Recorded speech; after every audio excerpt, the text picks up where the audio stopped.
Hi, my name is Marty Lambitz, and I taught first grade for 9 years, and I'm currently the at-risk teacher and Title I coordinator.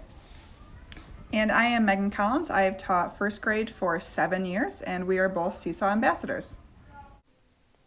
First, let's see what a test day looked like in our classrooms. The reason we decided to differentiate spelling lists is because we had so many students of varying ability. The reason we're able to do it is because of Seesaw. Without Seesaw, we wouldn't be able to introduce that many different spelling patterns to our different students and give that many spelling tests.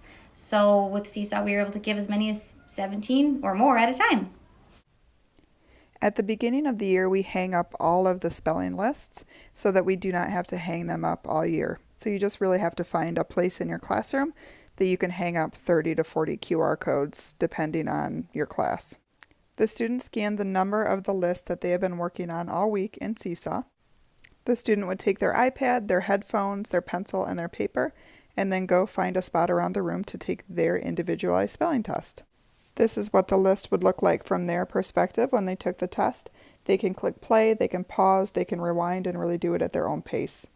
The following day after tests were graded, the students would get their list for the following week, and each list had a QR code at the bottom that would read them their spelling pattern and all the words.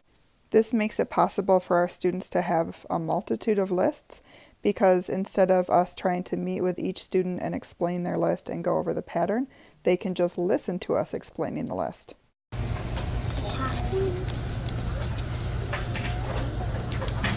After they listen to and learn about their new pattern for the following week, they then go into Seesaw and type a note of all of their spelling words that they will be working on.